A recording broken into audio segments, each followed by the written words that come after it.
Hello once again and welcome to today's chemistry class for SS1. In today's class, we're going to be looking at acids. But before we proceed, I would like to tickle your fancy a bit. A neutron walks into a pharmacy and asks how much for a tablet. The tender replies, "For you, no charge." You get the drift? Remember that neutrons have no charge. And so today, what are our lesson objectives?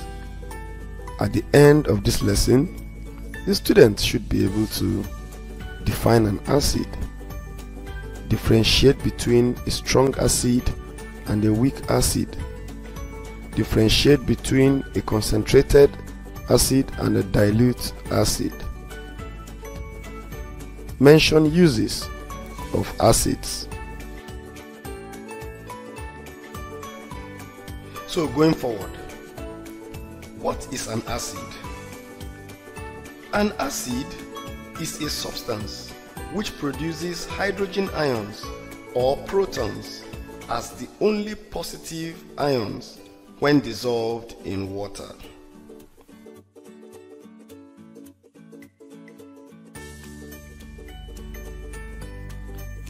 Acids dissolve in water to produce hydrogen ions as the only positive ions together with the corresponding negative ions. This process is known as ionization.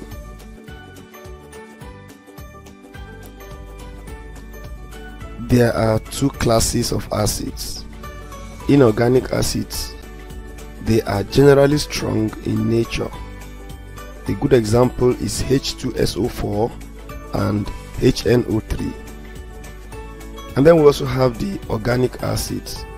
They are generally weak in nature. Example is ethanoic acid and citric acid.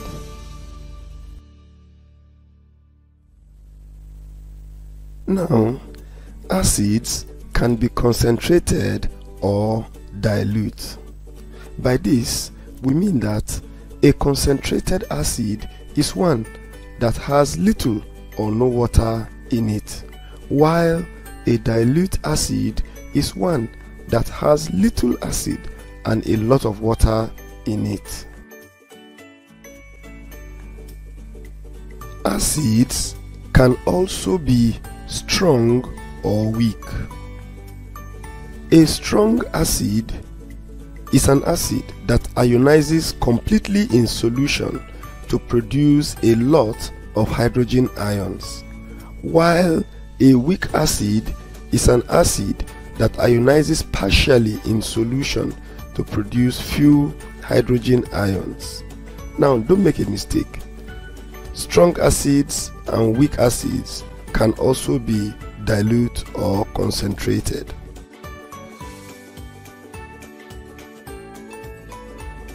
Now, for emphasis, I have just told you that a strong acid can be concentrated or dilute, while a weak acid can also be concentrated or dilute. What makes an acid strong or weak is its ability to ionize and produce hydrogen ions. The higher the level of ionization, the stronger the acid.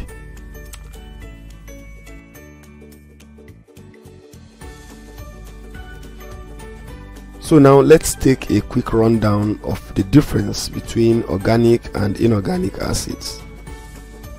Organic acids contain carbon, and inorganic acids necessarily do not contain carbon. Generally, organic acids are weaker acids than inorganic acids. In fact, organic acids are even edible, like the ones you find in your oranges, your fruits, and all those. Most of the organic acids are insoluble in water, sometimes miscible with water, but soluble in organic solvents. But inorganic acids are generally well soluble in water and non-soluble in organic solvents.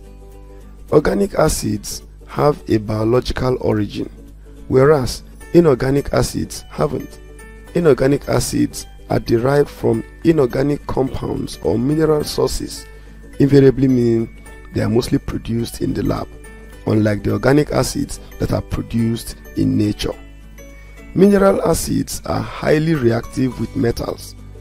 They have corrosive ability than the organic acids. Essentially, the inorganic acids are more harsh and corrosive compared to the organic acids, which I told you earlier on are even edible.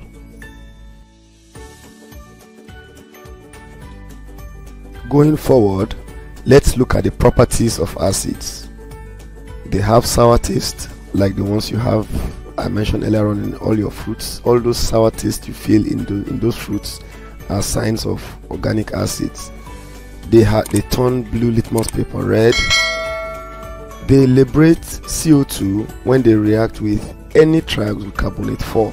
So anytime you hear that an acid is reacting with a triacylcarbonate 4, a gas will be given off. That gas is CO2 gas. They also liberate hydrogen when they react with metals.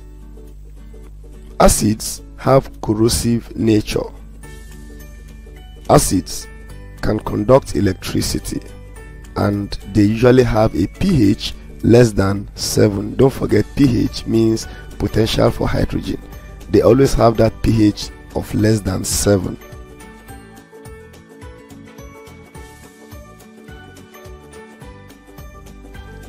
Basicity of acids. Now, the basicity of an acid is the number of replaceable hydrogen ions in one molecule of an acid. There are 3 common types of basicity of an acid, and these are the monobasic, sometimes we say monoprotic, dibasic or diprotic, and then tribasic or triprotic. Now, the monobasic, as the name implies, means it can produce 1 hydrogen ion when dissolved in water, while dibasic can produce 2 and tribasic can produce 3. Preparation of acids. There are 4 methods which can be used to prepare acids. The first one is by dissolving an acid anhydride in water. Now, acid anhydrides are oxides of nonmetals which will react with water to form the corresponding acids. A good example, SO2. When you combine it with water, we get H2SO3, which is of course a weak acid. Another method of preparing acids is by dissolving a weaker or more volatile acid to form sodium or potassium salt using a stronger but less volatile acid. A good example, NaCl plus H2SO4, that will give us NaHSO4 plus HCl.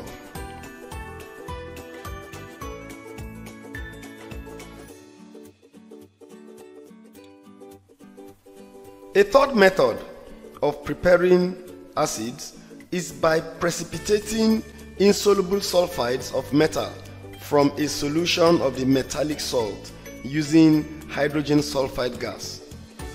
And you have a good example of it on the slide. You can look at it very well.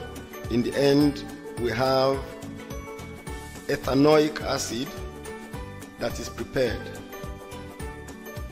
And the last method is by direct combination of the elements. Of course, we take hydrogen, we take chlorine, when we mix them together, we get HCl. So let's now take a look at the uses of acids.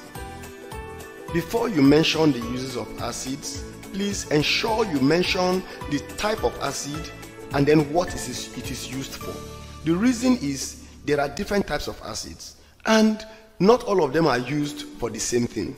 So, vinegar, for example, is used in the kitchen, and it is a liquid that contains about 3 to 6% acetic acid. And if you eat any meat and you discover that the meat is very soft even to the bones, there's a very likelihood that it has been soaked in vinegar. It is used in pickles and in many food preparations. Now, nitric and sulfuric acids are used in the manufacture of fertilizers, dyes, paints, drugs, explosives. Now, any chemical that is used for a wide variety of purposes, we refer to such chemicals as heavy chemicals. Sulfuric acid is also used in batteries, which are used in cars, while tannic acid is used in the manufacture of ink and in leather making. Boric acid is a germicide and a mild antiseptic. It is used to make our germicides and antiseptics that we use in our toilets and bathrooms. Fatty acids are used in the manufacture of soaps through the process of saponification, while tartaric acid is used in the making of soda, soft drinks, and of course, health salts.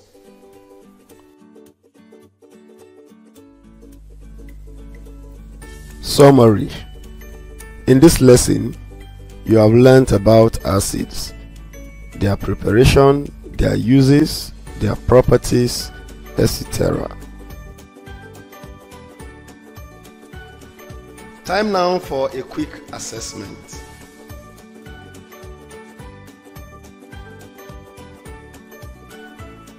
Give an example of the following acids: monobasic acids, dibasic acids, and tribasic acids. 2. Mention 3 uses of acids. 3. Mention 3 properties of acids.